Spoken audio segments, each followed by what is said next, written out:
Estamos reunidos aqui, eu, Valéria, Luiz e Hector, para conversar sobre essas questões que podem representar algum tipo de ajuda para você, que é empreendedor aí no seu dia a dia.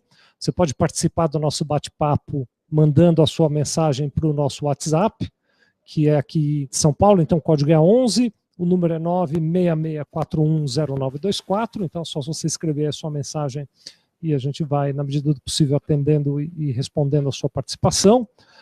Quero convidar você também a se inscrever no nosso canal, a assinar o nosso canal do YouTube. Para você chegar no nosso canal do YouTube, acho que o caminho mais fácil é você acessar o link sevilha.com.br/PME no Divã, e lá você vai ser direcionado para o canal e pode assinar. Boa noite a vocês também, que bom que a gente está de novo aqui. Semana passada, quando nós desligamos, nós gravamos o PME no Divã falando sobre crise, né? E quando nós terminamos, ficou assim um assunto meio que latente entre nós todos aqui, que quais são os fatores determinantes, quais são os fatores críticos para o sucesso das empresas, né? E aí acho que a gente podia começar dessa conversa, não é? O que vocês acham? Eu acho que é um ponto importante. Bom, inicialmente, boa tarde, boa noite para todos, né? Então, mais uma vez, é bom estar aqui. E eu acho que esse ponto o que é determinante crítico para que, né, o pequeno e médio empresário tenha sucesso no seu empreendimento. E a nossa discussão que a gente estava tendo, né, primeiro é o sentido da existência da empresa, né? A gente falou um pouquinho da missão, e eu acho que um primeiro ponto, né, que vale a pena discutir isso, se realmente o negócio que esse empresário está buscando, qual é a intenção dele além da questão só, né, financeira, né? Qual é a contribuição que essa empresa faz para a sociedade, qual é o valor que ela entrega, né, para o mercado, para os seus clientes, para a sociedade como um todo, e como isso é guiado, né, como isso conduz, inspira, né, o empresário no seu negócio. Então, acho que a primeira coisa é a gente ter, né, para que a paixão pelo negócio seja efetiva e mobilize todos que estão junto, a gente entender o nosso valor para o cliente. Então, só para trazer um ponto para a gente discutir aqui, acho que dentro da questão da gestão, um fator crítico que a gente entende que é importante é a minha cadeia de valor de construir algo de importância para o cliente, né, que está bem alinhado ao sentido de existência da empresa, né? Então, qualquer negócio hoje, ele tem que ter muito claro qual é o valor que ele está entregando para o mercado, para o cliente, para o acionista, para os funcionários, né, como um todo, e tudo tem que ser norteado, né, interligado dentro dessa visão de cadeia de valor para o mercado, né, para o cliente. Porque quando a gente tem clareza qual é a nossa missão, o que está querendo integrar para o cliente, e qual o valor que a gente está criando, é fácil você aglutinar todos os agentes que compõem, né, a empresa para construir junto esse mesmo valor para o cliente. Então, acho que um ponto que, para começar a discussão, porque são vários fatores, então a gente quer, né, ouvir outras visões também para enriquecer, a sequência, né, de coisas que se combinam para entregar algo de importância para o cliente, para o mercado como um todo. E creo que também é interessante falar de qual é o valor que nós estamos entregando nesta reunião. ¿Por qué estamos haciendo eso, ¿no? Recordar un poco cuál que fue el origen de esta iniciativa, que era por ao alcance de muchas personas que tal vez no tenían tantas posibilidades de esas discusiones, de por alcance un espacio para que puedan ser colocadas preguntas libremente y nós podamos conversarlas juntos y podamos tirar alguna conclusión, podamos construir ideas que con el tiempo pueden se solidificar y ayudar a alguien, especialmente a no se sentir sozinho. Me parece que você falou de algo muito importante, que é a missão. E essa missão tem um critério, digamos, se você quer, acadêmico, teórico, mas também tem uma realidade muito prática. Se não existe a missão é apenas a sobrevivência. Se a missão não for declarada, ela se transforma apenas ou, se você quer, em uma missão meio egoísta, não é? Que é apenas preservar, enriquecer a um empresário, não é, Vicente? E enriquecer, talvez, a um grupo ou a uma família. E não pensar de que isto não é suficiente como para manter uma equipe trabalhando, manter um conjunto de pessoas. Não se trata de ser, digamos assim, filantrópico, no se trata de ser romántico ni altruista, se trata de ser muy práctico. Si no hay una misión que estimule esa disposición de todos, en un momento como este, a dar todo que se tiene y un poco más, es muy difícil conseguir um sucesso, uma projeção. Me parece que a Valéria quer falar alguma coisa. Quero. A sua fala me estimulou a lembrar as pessoas que também é possível entrar em contato conosco através do e-mail, que é valeria@pmienodivan.com.br, luiza@pmienodivan.com.br, hector@pmienodivan.com.br e vicente@pmienodivan.com.br. Mas, e também me lembrei disso, Vicente, porque na edição passada eu não agradeci a Cíntia. Depois eu me lembrei disso, e a Cíntia é uma das ouvintes que me escreveu, fiquei muito contente em receber essa mensagem, e que essa também é uma fonte de estímulo e de reflexão para nós. Então, a ideia é que realmente isso possa ser usado e que essa troca se dê independente da gente aqui. Claro que a gente fica muito feliz também em receber as mensagens ao vivo, mas lembrando que transcende esse espaço, Hector. E quando o Luiz começou a falar, eu estava pensando sobre, fiquei com isso, né, durante a semana toda, poxa, como falar dessa questão que é tão crítica e ao mesmo tempo complexa, que tem a ver, qual seria o fator crítico de sucesso de uma organização? Pensando no nosso caso de uma PME. E aí eu penso numa imagem, eu gosto muito de metáforas, acho que ajuda muito a gente pensar. E eu penso num corpo, viu, Vicente, Hector? E acho que essa é uma analogia, uma imagem que pode nos ajudar muito. Em primeiro lugar, se a gente pensa num ser humano, ele tem um DNA que é singular. Então, acho que uma organização também precisa buscar esse código genético que é único e que não pode ser encontrado em outro organismo, em outra empresa. Por isso, eu acho que essa é uma imagem feliz. Esse é um dos motivos. Outro dos motivos é o fato de que, para que um corpo funcione bem, todos os órgãos se comunicam, têm seus tempos muito bem cadenciados, têm seus processos muito bem organizados, né, Luiz? E as trocas fluem muito bem, isso se dá de uma maneira muito orgânica. Então, acho que essa também é uma questão chave para uma organização se sustentar. E, por último, outra, acho que são N as derivações que a gente pode pensar, mas também convém pensar que um organismo sempre se adapta. Os esquimós, por exemplo, têm chances de enxergar nuances de branco que a gente jamais conseguiria. Mas, em função do ambiente e da sensibilidade em sobreviver nesse universo, se desenvolvem ferramentas para ler isso, responder para isso de uma maneira que é extremamente mutante, flexível. Então, acho que essa permeabilidade entre um corpo que tem, claro, né, a sua pele, o seu limite, mas ao mesmo tempo que é afetado e afeta o ambiente, é algo também importante, né? Excelente, muito bom. Bom, antes de falar, aproveitar a sua deixa também para mandar aqui alguns agradecimentos, porque algumas pessoas também mandaram mensagem aí, além da Cíntia, né? Márcio Silva, um abraço, Márcio Fábio Sato também, a Elisa Santos Andreoli, obrigado por mandarem as suas mensagens aí, a gente sempre fica muito feliz de ouvir a opinião de vocês, viu?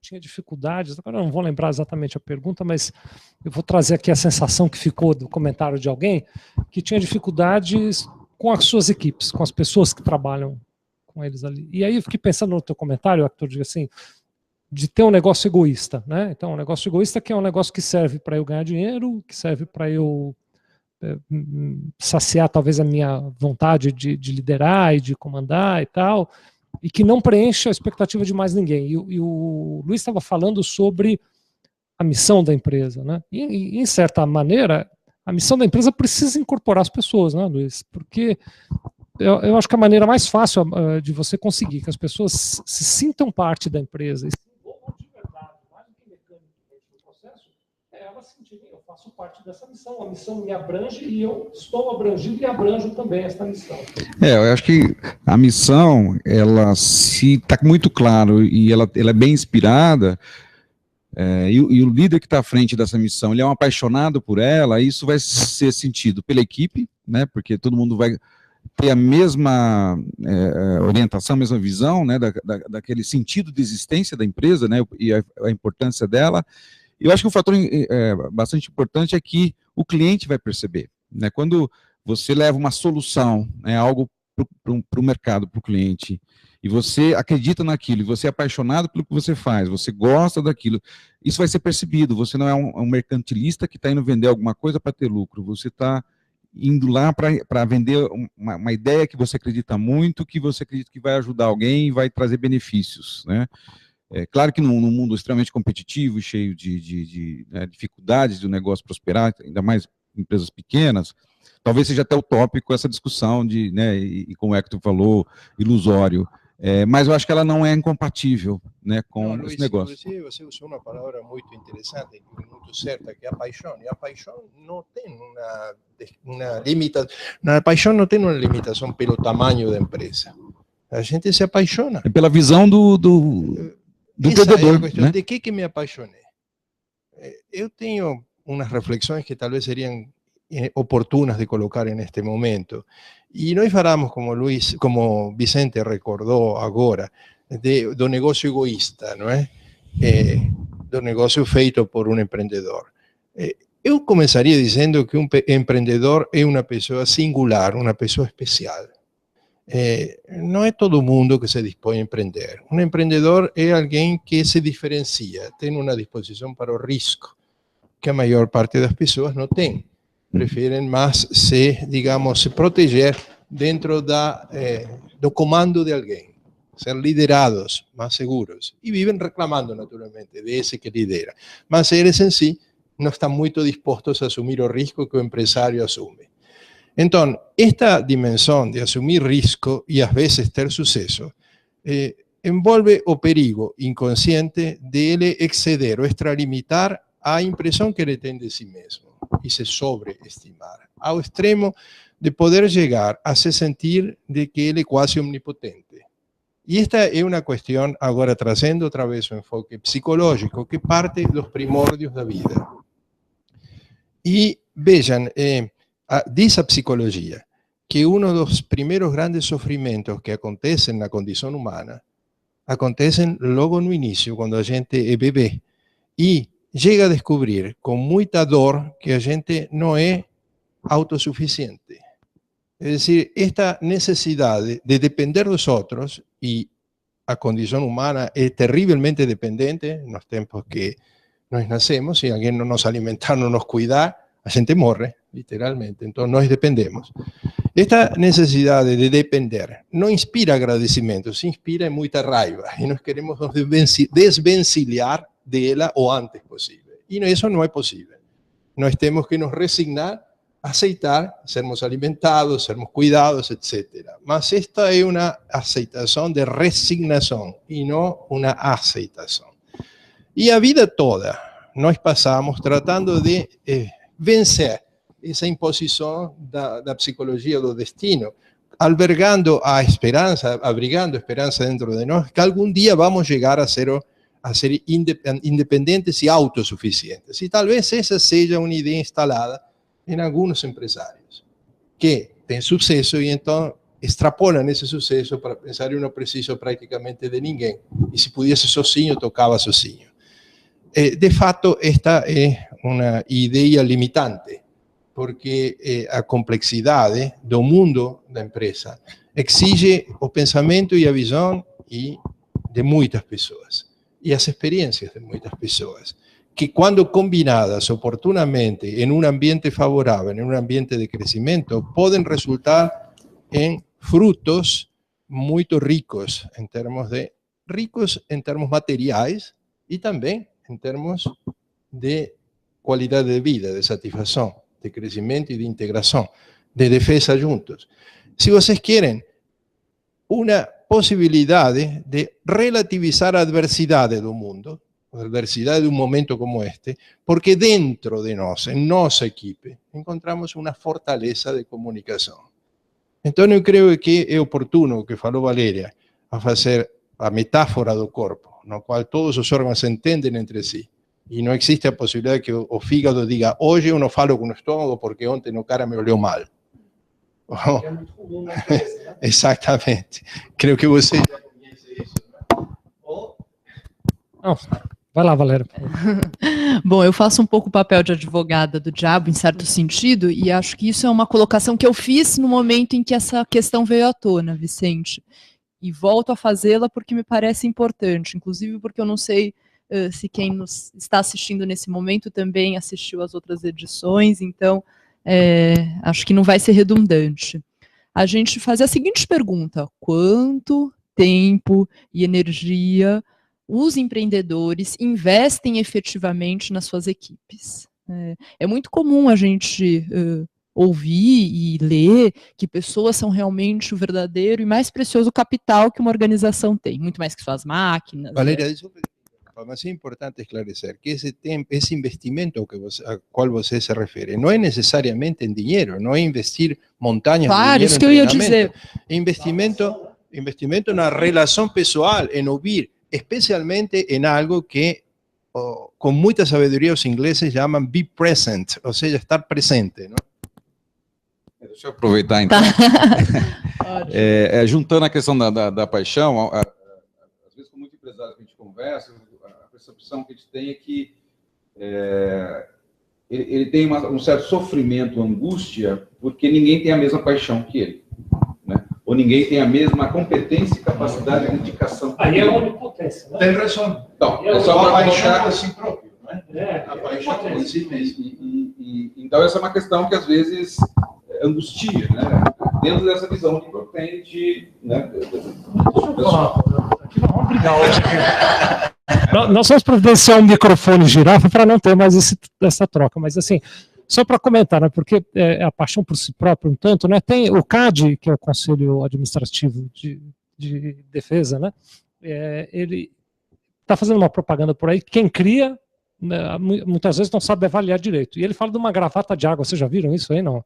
Não sei se quem está assistindo já viu. Então, o sujeito é o dono da empresa, diz, não, a partir de agora todo mundo vai usar esta gravata aqui na empresa, uma gravata d'água.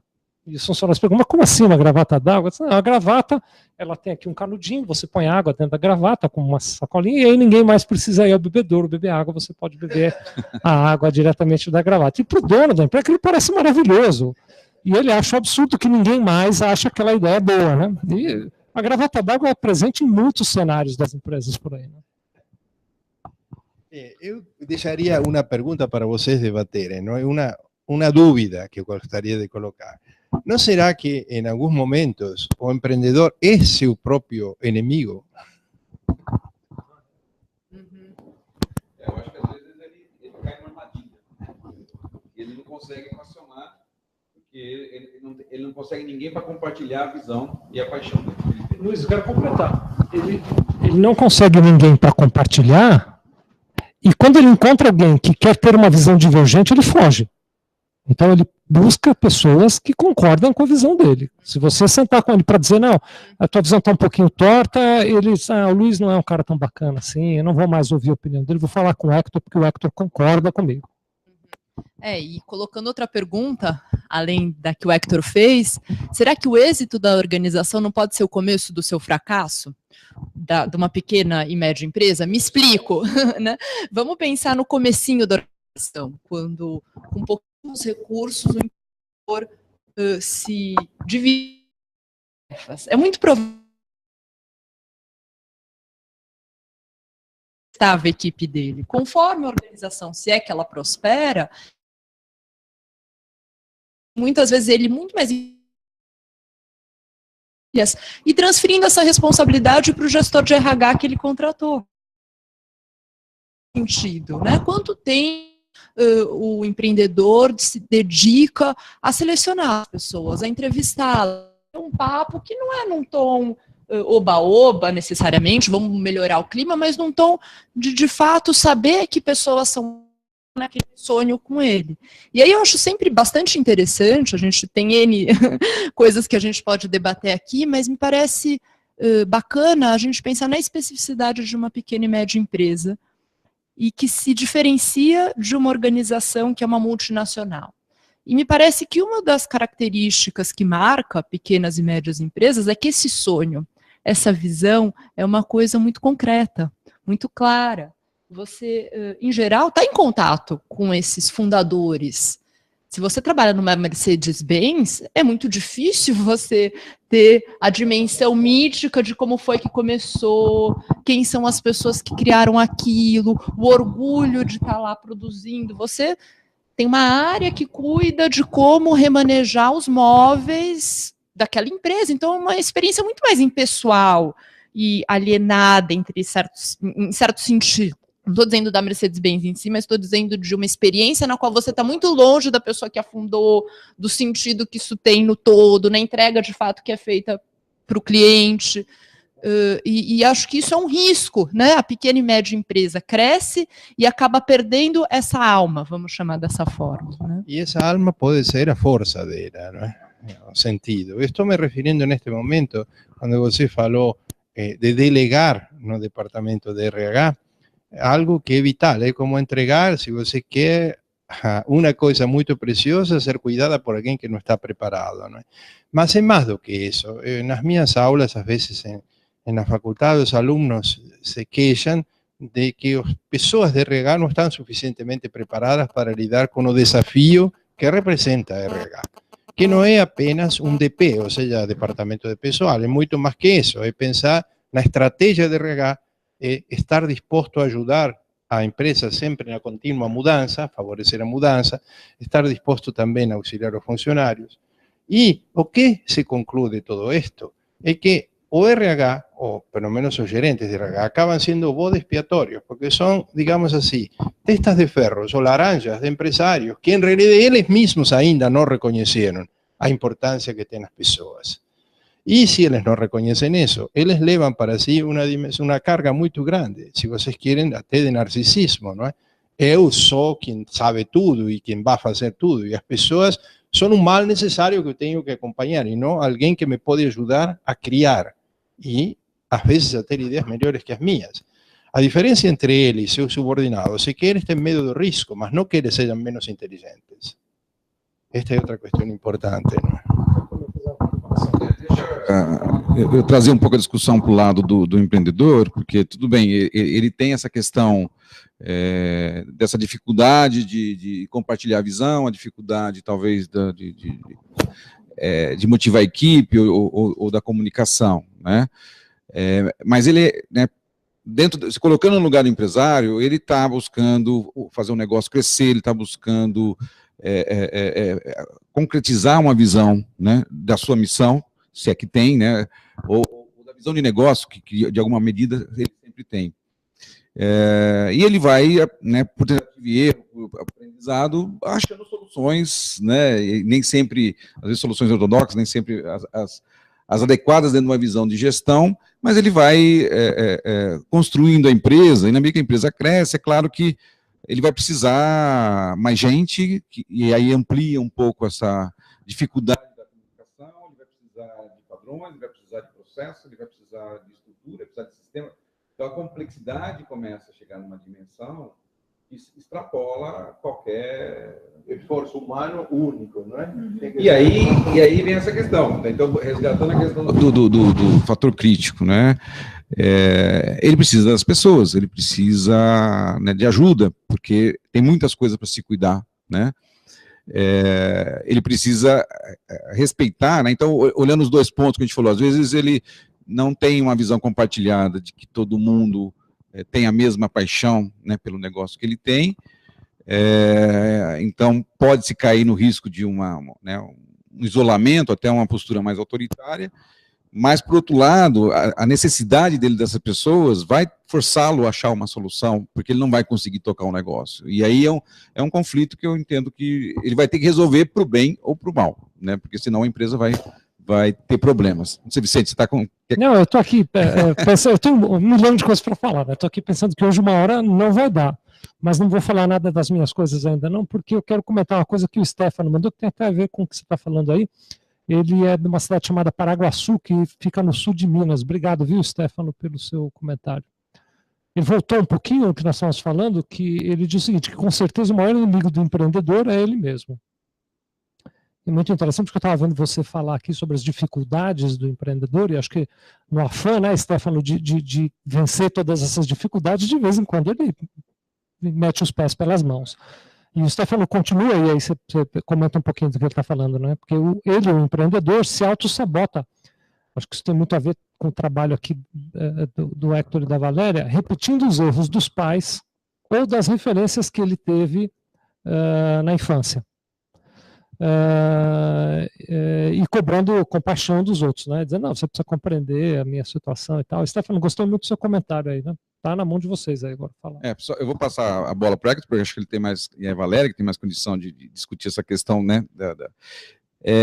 Mas aí ele vai entrar num ponto. Você, Luiz, tem tanta condição quanto nós, porque nós não temos um único vértice. O problema é complexo.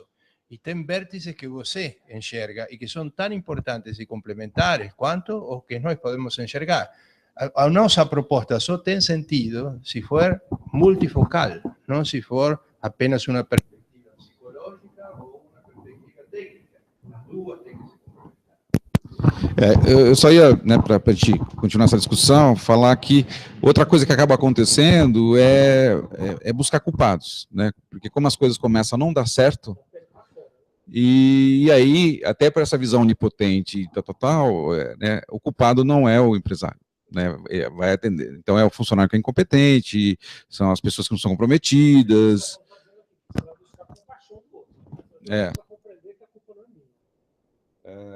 Então acaba sendo, né, um martírio, às vezes, essa jornada de empreendedor, e eu acho que os desafios que o empreendedor, né, tem contra si mesmo, né, para vencer suas limitações e equacionar essa complexidade do negócio, eu acho que é um aprendizado, né, é um sofrimento muito intenso que tende, né, de alguma medida ele vai ter que equacionar, porque senão o negócio não vai para frente, né?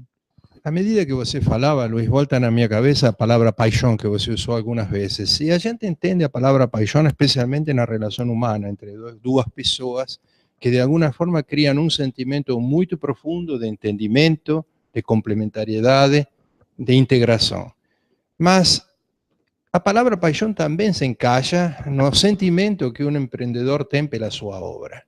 Então eu gostaria, já que Stefano colocou aquela pergunta, colocar uma outra pergunta. Será que a paixão do empreendedor pode ser educada? Ou será que a paixão deve ficar selvagem? Educada no sentido... Tá. Okay, você já fala das duas coisas, Valéria, que tem a ver com paixão. Eu gosto muito desse tema de empreendedorismo, então eu estudo muito e, além de estudar muito, sempre que posso, eu participo de cursos e de especializações e tal. Numa das especializações que eu fiz, que inclusive não foi nem aqui no Brasil, eu tomei contato com uma linha de empreendedores ou de estudiosos do empreendedorismo que diz que a paixão não tem nada a ver com empreendedorismo. Que o bom empreendedor não tem paixão, ele é frio em relação ao negócio. E aí essa isenção de paixão permitiria que ele tomasse decisões mais adequadas para o negócio, porque, em certa medida, essa linha de estudiosos defende a tese de que a paixão prejudica a capacidade dele de tomar decisão e de conduzir o seu negócio. Então, aí, Valéria, comenta em cima mais disso. É uma boa conversa essa, como sempre, né? Aí seria interessante a gente pensar qual a definição de paixão.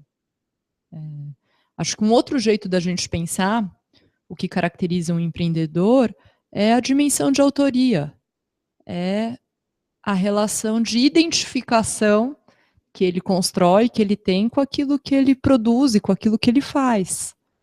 Isso me parece central, inclusive quando eu penso do ponto de vista pessoal, eu sou psicóloga, me parece que se eu não tivesse um fascínio por aquilo que é do campo do humano, eu não poderia ter escolhido esse ofício.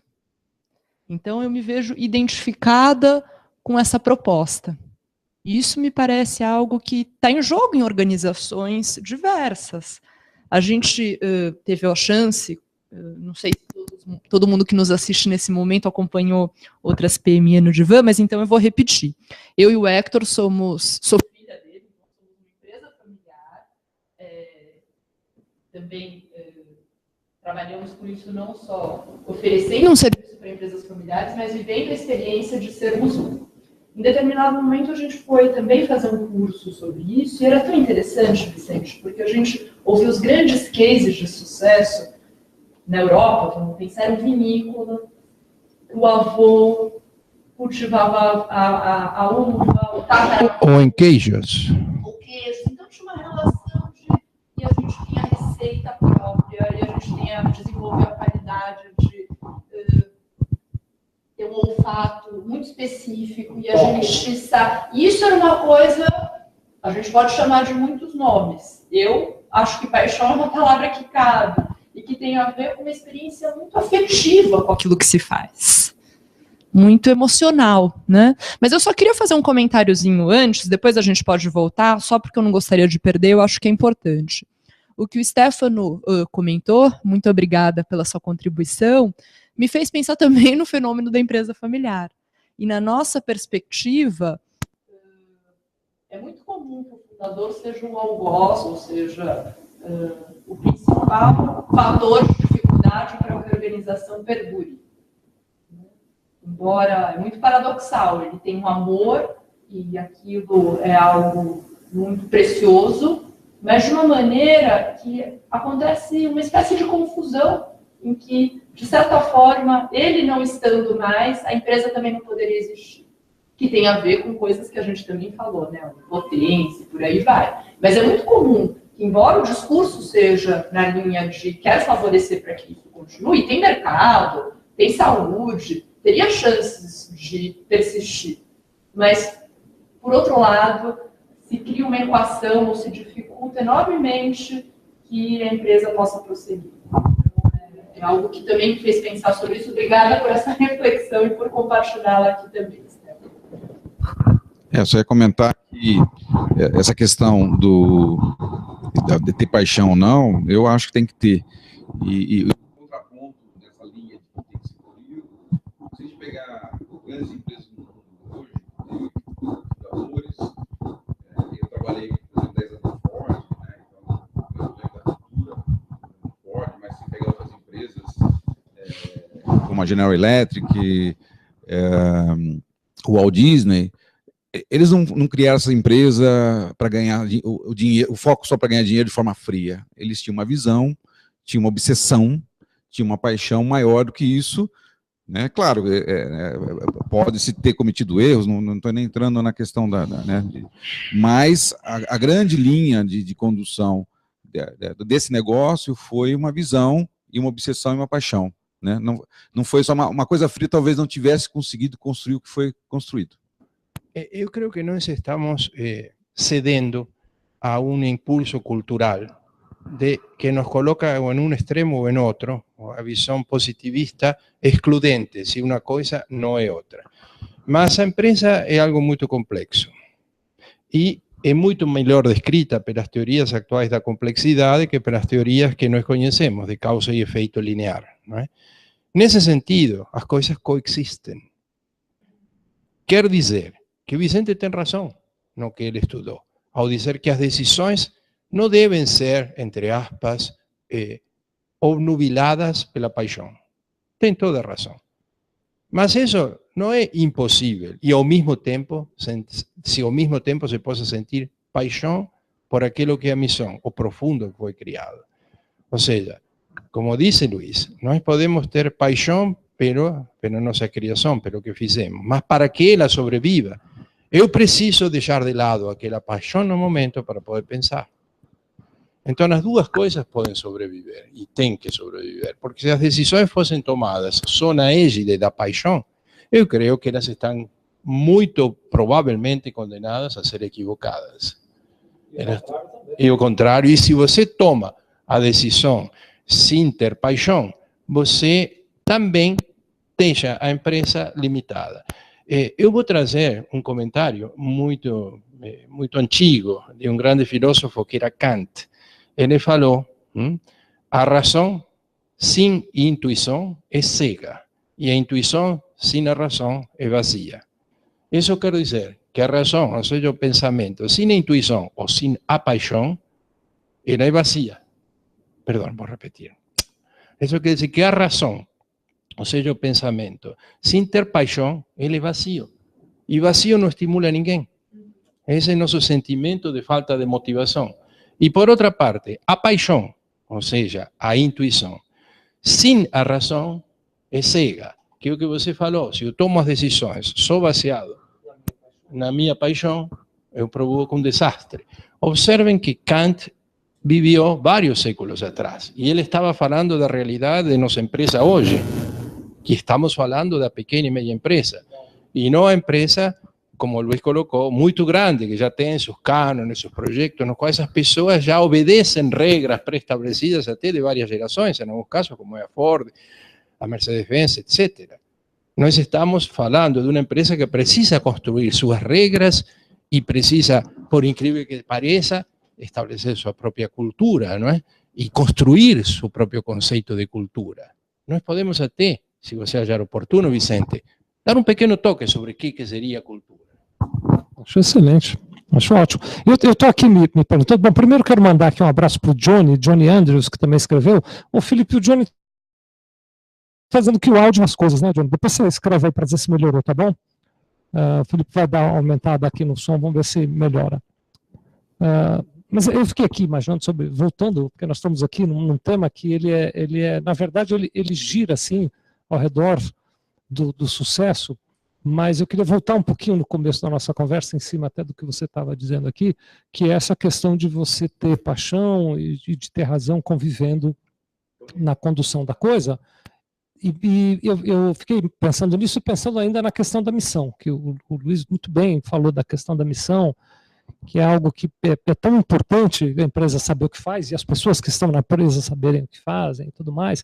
E aí eu me lembrei de um indivíduo, um pouco mais novo do que o Kant, que se chama Simon Sinek, não sei se vocês já ouviram falar dele. E eu até aqui, se vocês concordarem, eu estou no gatilho aqui para compartilhar a palestra dele no TED. Então, do Círculo Dourado, né? Então, eu vou colocar aqui, tá? Olha, eu estou pondo, pessoal, bem abaixo do vídeo aí, quem está assistindo pelo YouTube vai ver o link para assistir o Simon Sinek, e quem está acompanhando a gente no Face também vai poder lá assistir, porque eu postei lá no Face do PME no Divã, facebook.com/PME no Divã, também a palestra do Simon Sinek, que eu acho que vocês devem assistir. E ele coloca assim, a palestra dele é muito melhor do que eu vou dizer, mas eu só vou resumir aqui para a gente ter o tema aqui para conversar, né? Ele diz o seguinte, que muita gente sabe o que está fazendo. Essa é a maioria, né? Talvez 100% das empresas saibam o que elas estão fazendo. Um grupo um pouquinho menor, 80% das empresas sabem como fazer aquilo, mas um grupo muito pequeno de empresas, e essas se distinguem, né? E de empresas e de pessoas, né? Então o Martin Luther King, por exemplo, sabia, e ele usou o exemplo da Apple, então vou usar aqui também o exemplo da Apple, sabem por que estão fazendo aquilo, que tem muito a ver com a missão, né, Luiz, do que você está colocando, né? Então eu recomendo, viu, pessoal, se vocês não conhecem ainda a teoria do Simon, assistam aí, está aqui logo abaixo do vídeo, e também está lá na nossa página do Face o link para vocês poderem assistir. Vou fazer um breve link e já passo a palavra para o Luiz. Mas você se lembrou dessa palestra, eu também, e me lembrei de outra palestra que tem no TED, agora eu vou pesquisar e ver se eu acho, e publico também no PME no Divã, mas fala do Nelson Mandela. E eu faço esse link porque creio eu que tem tudo a ver com o que a gente conversou também na semana passada. Vejam, ele ficou, se eu não me engano, 27 anos preso. Será que é o Boyd Hart que falou que eu aprendi com o Nelson Mandela? É um velhinho, depois é uma pessoa que toca piano, depois eu pesquiso, porque eu não estou lembrada do nome exato do palestrante. Mas vejam, o que ele afirma, claro, de uma maneira muito melhorada, muito melhor do que essa, é que o fato dele ter um propósito muito claro, fez com que ele suportasse os 27 anos na prisão. E suportasse como suportou, e pudesse construir tudo o que construiu, e quando ele sai, tem até filmes super interessantes da prisão e vira o líder político que ele vira, Invictus é um filme que talvez mostre um pouco isso, ele está tão alinhado com o seu sonho que a proposta não passa a ser uma contrapartida, uma represália, ou trata-se de fazer acontecer essa ideia de negros e brancos numa sociedade mais igualitária e com mais chances para todos, mais justa e por aí vai. Mas esse sentido foi importantíssimo para ele poder sobreviver e lidar com anos de tanta diversidade.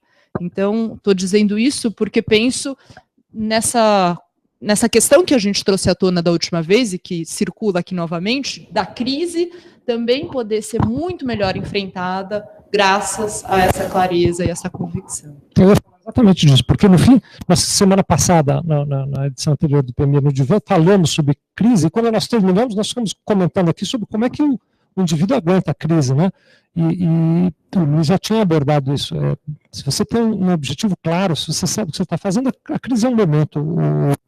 O Hector disse que a crise passa e passa mesmo, né? É importante eu saber o que eu estou indo, né? Tudo passa, os momentos bons e os momentos maus, ¿no? Creo que nós estamos enfatizando bastante essa questão da construção de uma cultura. Voltaremos a isso, mas eu creio que Luiz poderia fazer algum comentário também, me parece que ele está... Só fechando e reforçando o que vocês comentaram, quando a gente tem uma visão, né, do que eu quero, né, e sou inspirado e motivado por um sonho, né, por uma missão, isso facilita a minha tomada de decisão, facilita eu não cair em tentação, né, a não buscar atalhos e fazer as coisas certas, né? É quase como uma religiosidade, né? Quando a gente tem valores, e às vezes alguns valores, algumas crenças, eles custam caro na hora de você tomar uma decisão, porque você faz a opção mais difícil para respeitar os seus valores, né? Muitas vezes o empresário, se ele tem claro o propósito da existência da empresa, do negócio, em momentos de crise ou em várias situações, ele, né, usando essa visão, essa crença, ele vai tomar algumas decisões que talvez não vai bater com uma visão pragmática ou de curto prazo, mas alinhada a um sonho, né, que corre o risco. Qualquer, né, a gente sempre tem essa questão do risco, mas facilita, né, a tomar decisão. Então, só para reforçar esse ponto.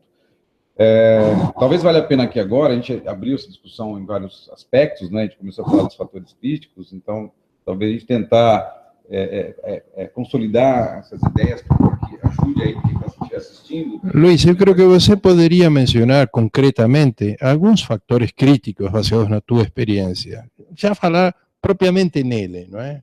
Tipo, resultado de fluxo de caixa, resultado de penetração de mercado, das forças que sustentam a empresa, senão nós vamos a ficar focalizando apenas, ou por lo menos, é verdade que é o primeiro, que é o que sustenta, que é o aspecto cultura, relacionamento, etc.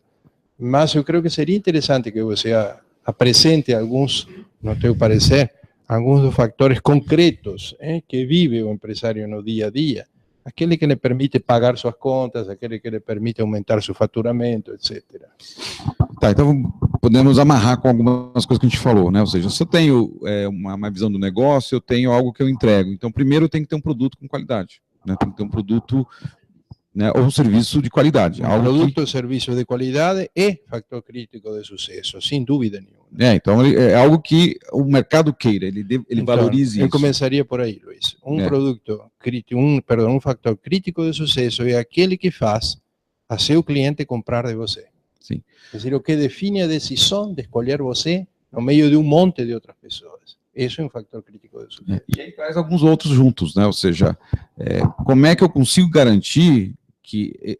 né, eu posso ter um bom produto, uma boa ideia, mas não quer dizer que eu vou entregá-la de forma adequada. Exatamente. Né? Então, aí vem outra questão do crítico. Eu tenho que ter uma cadeia produtiva, né? Um fluxo que a gente chama de valor, usando uma linguagem mais técnica, que entregue esse serviço, esse produto, de uma forma consistente, contínua e dentro da expectativa do cliente, né? Ou seja, eu não posso perder nunca o foco daquilo que eu estou entregando. Então, os meus processos, né, produtivos ou de construção do serviço, do produto, eles têm que estar bem estruturado, estabilizado, né, e que garanta, né, a conformidade desses produtos com aquela expectativa que o cliente tem. E aí vem um terceiro fator, que então a gente está falando que tem um bom processo, uma boa cadeia de valor. É as pessoas que fazem parte desse processo, que aí é outro fator que elas precisam estar bem capacitadas para poder fazer esse fluxo funcionar e compartilhado com a visão de valor que está sendo construído para o cliente. Eu preciso que essas pessoas estejam alinhadas com a visão do negócio e a missão, né, que é até um aspecto um pouco mais difícil, na minha opinião. Né? ¿Se me permite contar uma experiência, um exemplo pessoal? Bom, eu, como você sabe, eu estudei qualidade, fiz um mestrado em qualidade, estudei depois no Japão e na Coreia. E nos primeiros tempos, quando estudava qualidade, eu me preocupei pelo que é uma cadeia de valor. E eu estava pensando em um automóvel. Un automóvil es, de facto, una cadeia de factores que, partindo da matéria-prima, inclusive de um projeto, acabam entregando o veículo. Então, eu observei o esforço gigantesco que faziam nos anos 80 as montadoras, elas mesmas, elas próprias, e com os seus fornecedores, para conseguir que todos os componentes atenderem as melhores características de qualidade. Entre eles, há um factor que na estatística se chama capabilidade, que exigia que até os próprios fornecedores tivessem cada vez equipamentos mais acurados para que houvesse menos dispersão nos resultados. Naturalmente que eu fiquei fascinado. E eu fui comprar um carro. E eu cheguei a uma concessionária de uma dessas empresas, uma dessas marcas de veículos, que faziam um enorme esforço para poder construir um veículo competitivo. E o que eu descobri é que eu fui embora e não comprei pela baixa qualidade do vendedor. É dizer, ele estava na corrente no final, mas era o elo mais fraco e o que estava justamente em contato com o cliente. Então, o vendedor é uma pessoa que não é suficientemente preparada e que os empresários não levam em conta e gastam uma fortuna e depois a perdem no momento crucial por não colocar a pessoa. O momento da verdade. O momento da verdade era esse. Desculpe. Não, ok.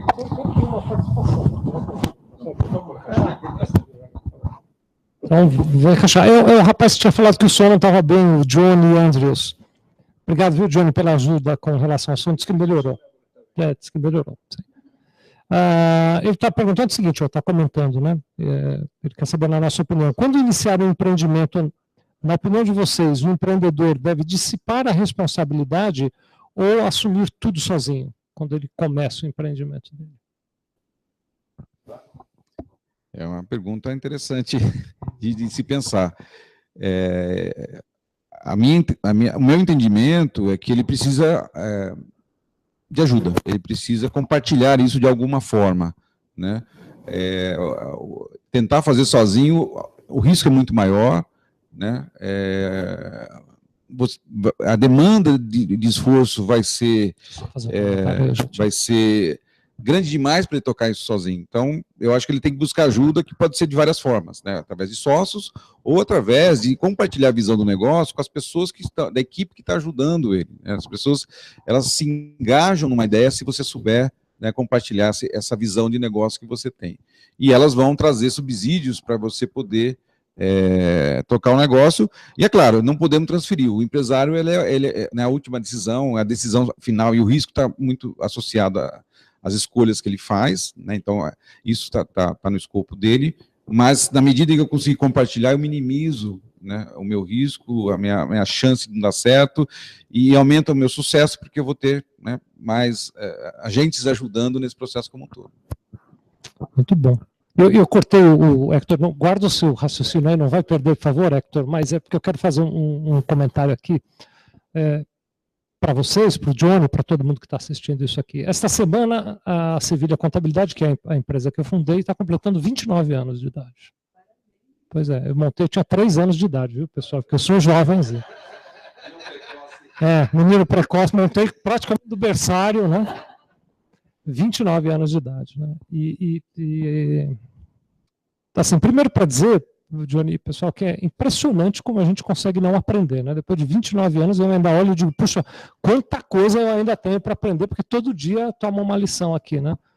E falando sobre essa questão de responsabilidade e tudo mais, acho que a visão que me traz em relação a isso é uma visão e que eu tento, assim, de uma maneira muito clara, incutir em todo mundo que trabalha comigo aqui, é que, assim, a responsabilidade final tem que ser de quem está liderando o negócio. Não dá para você dizer, não, a responsabilidade porque não deu certo, Valéria, é tua. Mas sou eu que estou liderando, a responsabilidade é tua. É lógico que eu compartilho um pedaço da responsabilidade com você e acompanho a execução dessa responsabilidade, mas em uma certa medida, eu não sei se eu vou deixar claro o que eu estou querendo dizer, vocês me ajudem aqui, por favor, mas assim, no final das contas, eu tenho que ir para casa todos os dias dizendo se deu certo, a responsabilidade é da minha equipe, mas se deu errado, a responsabilidade é minha. Né? Eu tenho que chamar para mim, eu como líder, e cada uma das pessoas que é empreendedor como líder, começando essa responsabilidade de que eu tenho que cuidar do meu negócio, tem que ser do líder, ele não pode passar isso para ninguém, porque senão ele não delega, ele abdica. Né? Agora, é perfeitamente possível, né, o Luiz, e eu nesses 29 anos, venho tentando aprender cada vez mais o jeito disso, delegar com a responsabilidade. Tá? Eu delego, eu acompanho, e eu converso com as pessoas, mas eu também me conscientizo, porque não adianta simplesmente eu pegar o problema e entregar para o Luiz, está aqui, né? Eu preciso ouvir, e aí a gente volta em algo que a gente já falou hoje, e dizer, Luiz, tá bom, eu preciso que você cuide deste pedaço do nosso negócio. O que é que você precisa para cuidar deste negócio? Né? Porque eu não posso simplesmente dar na sua mão, cuide e se vire, eu preciso saber o que eu tenho que te entregar para que você seja capaz de cuidar desse negócio também. Né?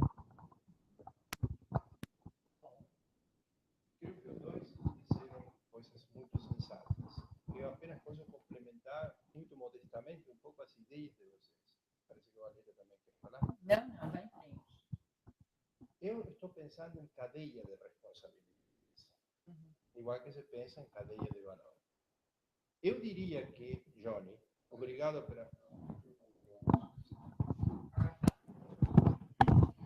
Johnny, obrigado pela sua observação. Eu quero dizer que as minhas palavras vão a ser pequenas comparado com o que já foi dito aqui por Vicente e por Luiz, mas apenas talvez me proponha arredondar a ideia. Eu estou pensando, quando você falou, em cadeia de responsabilidade, assim como nós falamos em cadeia de valor.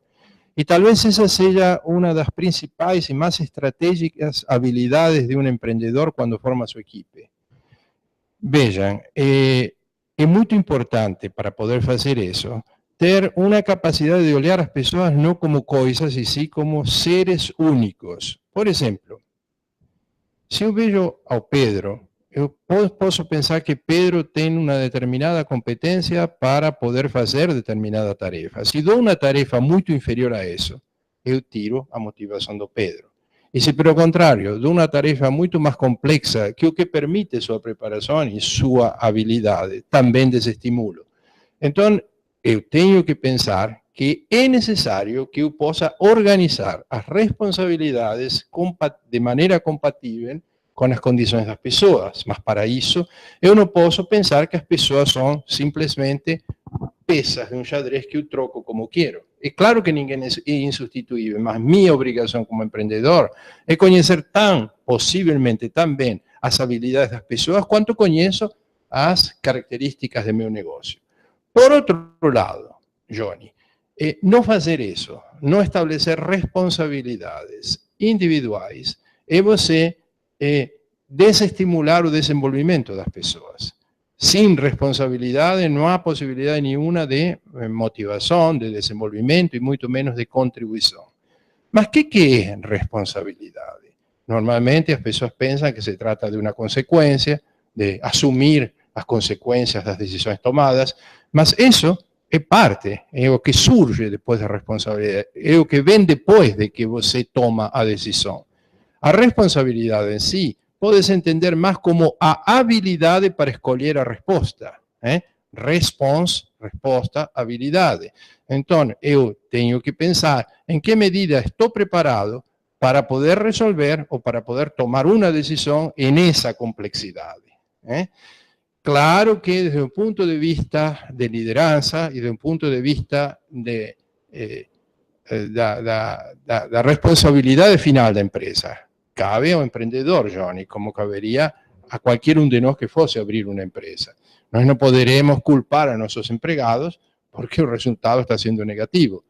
Em definitiva, está provado que o mais difícil de fechar uma empresa é que você fica, às vezes, sem patrimônio, porque tem que pagar todos os direitos salariais, não é? Que acabam com todo o patrimônio que você construiu muito tempo. A responsabilidade final é sua, indiscutivelmente. Mas a empresa pode ter sucesso se você tem a habilidade de distribuir as responsabilidades de maneira adequada com a compatibilidade de habilidades que as pessoas têm. É evidente que para isso tem que existir um outro conhecimento desse conjunto, dessa equipe, desse organismo humano, como falou Valéria. Então, essa seria a minha opinião. Só fazendo um contraponto, né, porque ouvindo você, Hector, né, perfeita a definição, mas a experiência minha como empresário também, e observando outros executivos, empresários, é que é difícil essa questão de atribuição às responsabilidades da forma equilibrada e correta. Então, e a experiência mostra o seguinte: inúmeras vezes as pessoas surpreenderam, né, elas entregaram e trouxeram respostas muito acima e melhor do que eu esperava, de pessoas até mais simples na organização. E o contrário também é verdadeiro. Muitas vezes as pessoas que você esperava também não entregaram, né? Então a gente tem que colocar um pouquinho essa visão talvez generosa de tratar as pessoas e dar uma chance para que elas nos surpreendam, e não estigmatizar ou já julgar e condenar, né? E, por outro lado, também ter, né, a generosidade de saber que elas podem decepcionar e não ficar decepcionado por isso, porque faz parte desse processo, né? Então, porque a gente precisa das pessoas e essa... eu tenho isso o tempo todo, né? Eu me frustro o tempo todo, porque às vezes as expectativas é muito alta que você tem com as pessoas, você quer dar chance, você quer motivar, quer desenvolver. E às vezes as pessoas têm outros interesses, ela tem outra perspectiva que não compartilha com a sua, né? Mas se você souber entender isso, respeitar e contornar, talvez você consiga trazer em outra dimensão, né? Isso é difícil, eu acho isso muito difícil, né? Eu acho que a gente mais erra do que acerta nesse aspecto.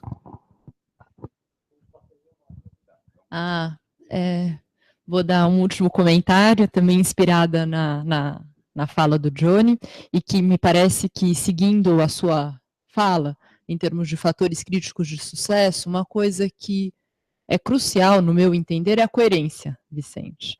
Eu acredito que nessa gestão de responsabilidades, é muito comum o empreendedor pecar por um esquema confuso, atrapalhado e incoerente. Vou dar um exemplo: optar por metas individuais extremamente agressivas e esperar que se trabalhe em grupo. Então, isso gera uma dissonância que realmente é difícil que a entrega seja de acordo com aquilo que é esperado, porque tem toda uma outra mensagem, uma outra política que vai na linha de estimular outra coisa. Então, essa coerência é algo difícil de ser conquistado e nunca é perfeita, né? Também já estamos chegando ao limite do nosso tempo. Aliás, queria falar sobre o dia 17. Voltamos agora só dia 17. Dia 17, não? Você tem horário, Vicente? 18 horas. Vamos manter o dia 17 às 18 horas. Mas, para me despedir, eu creio que foi extremamente interessante e agradecemos muito a contribuição das pessoas. Eu creio que está mais ou menos claro que o fato de construir uma empresa, Johnny, é quase uma obra de arte, na qual você tem que juntar habilidades técnicas, muita energia e creio que você já se dá conta que um empresário não pode fugir da psicologia. Se ele o fizer, paga um preço muito caro. Vicente, que eu diga se não é verdade que você não pode fugir da psicologia. Por mais que não sejamos psicólogos, temos que apelar aos princípios fundamentais da psicologia. Vou aproveitar para me despedir e para dizer que a conversa de hoje foi fantástica, porque em vários aspectos eu me identifiquei na minha experiência como empreendedor e aprendi muito, mas você estava dizendo aqui sobre essa questão de psicologia e sobre a questão da onipotência, né? Eu sofri muito desse mal. Houve um dado tempo da nossa história em que eu não tinha a habilidade necessária e achava que dava conta de tudo, né? Não pode deixar que a gente cuida e tudo mais, né? E não tinha a capacidade de olhar com o olhar de psicologia para as pessoas que me cercavam, e o que você acabou de dizer, Luiz, esperava demais das pessoas e acabava sobrecarregando o ombro delas, sem que elas tivessem razão para isso, né? e cometia diversos erros nessa questão. Eu acho que isso é bacana desse nosso trabalho aqui do PME no Divã, né? De alguma maneira, compartilhar com as pessoas. Eu espero que você que nos assistiu hoje esteja tocado com algum dos temas que nós falamos aqui, e tenho certeza que se estivesse aqui você estaria nos ensinando também sobre as suas experiências aí do teu lado. É por isso que a gente incentiva tanto as pessoas a mandarem mensagens. Tem lá a nossa página no Facebook, que é facebook.com/PME no Divã. Vai lá, escreva as suas mensagens, fale da sua experiência. Você também pode mandar, como a Valéria já falou hoje, um e-mail para cada um de nós, foi passando aí, enquanto falávamos, os nossos e-mails. Tem também a nossa página lá do Facebook, do YouTube, que você pode curtir para acompanhar nosso trabalho. Enfim, use todas essas mídias sociais para trazer para nós a sua experiência, porque ter um negócio é uma coisa que não tem receita e que não tem fim. Eu já vivi sonhos também de achar, não, vou pôr a empresa em ordem e aí tudo fica fácil e tal. Quando você coloca em ordem, o ambiente muda e você tem que pôr em ordem de noite. De novo, né? Boa noite para todos vocês. Boa noite para todos. Até a próxima, dia 17, 18 horas. Isso. 17 de maio, 18 horas. Semana que vem não vamos ter. Boa noite, aguardamos vocês. Obrigada pela participação.